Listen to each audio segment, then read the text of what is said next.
Mahadev. Astro Nishant Bhardwaj में मैं आपका स्वागत है।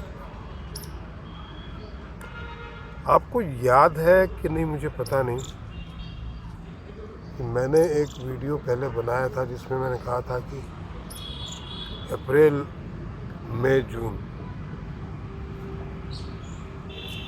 जून स्पेशली मैंने जोर दे के कहा था इसमें अराजकता की स्थिति होगी।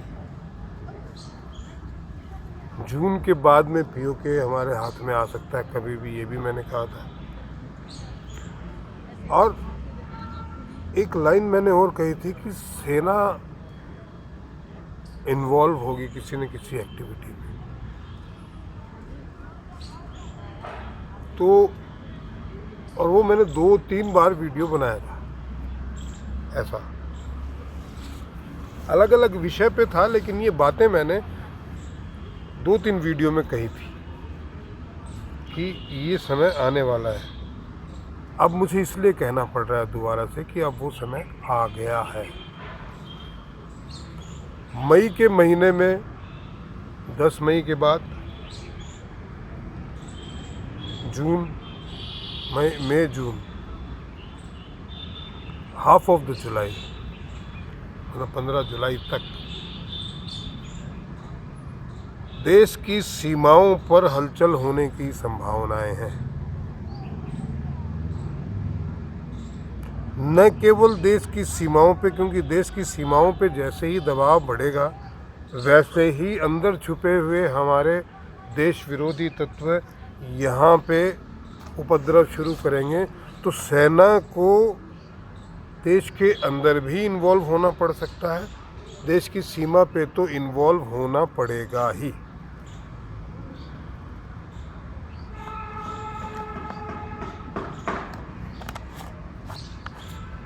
चाइना की तरफ से कोई हरकत हो सकती है, पाकिस्तान फिर उकसावे का काम कर सकता है जिससे हिंदुस्तान युद्ध की परिस्थितियां उत्पन्न हो और वहाँ से उनकी आवाम का ध्यान हटके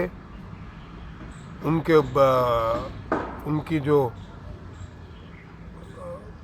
क्या कहते हैं भ्रष्टाचार है या उनकी जो महंगाई है और जिस तरीके का माहौल पाकिस्तान में, उससे वहाँ की जनता का ध्यान हटे और इधर हिंदुस्तान पाकिस्तान खेलें ही, या चाइना सीमा पे कुछ ऐसी घटना कर सकता है या ऐसा प्रयास कर सकता है जिससे सेना इन्वॉल्व है। जब ये इस तरीके का माहौल तैयार हो रहा होगा सीमा पे, उसी टाइम पे यहाँ भी दिक्कतें खड़ी होंगी। तो सेना यहाँ भी जब कई ऐसी दिक्कत खड़ी हो सकती है जो सेना ही संभाले आके, पुलिस के बस की बात ना हो। तो मेरे कहने का मतलब ये है कि ये आने वाला समय सेना के इन्वॉल्वमेंट का दिख रहा है किसी न किसी तरीके से। ऐसी परिस्थितियां पैदा होंगी। तो जो मेरे मित्र सेना में हैं, जिनका परिवार के लोग,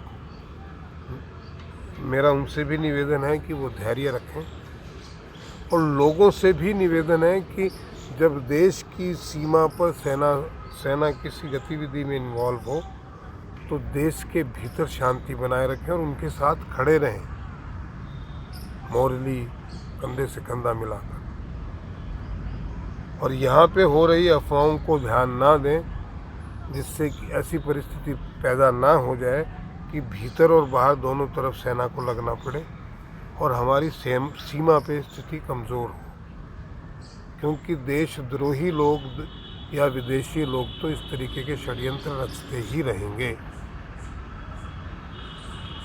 ये हमारे ऊपर है कि हम उन षड्यंत्रों का गाए बगाए हिस्सा ना बन जाएंगे। सेना से मेरे एक मित्र ने मुझसे सवाल पूछा था कि गुरुजी आपने कहा था कि सेना इन्वॉल्व होगी, वो समय कब है?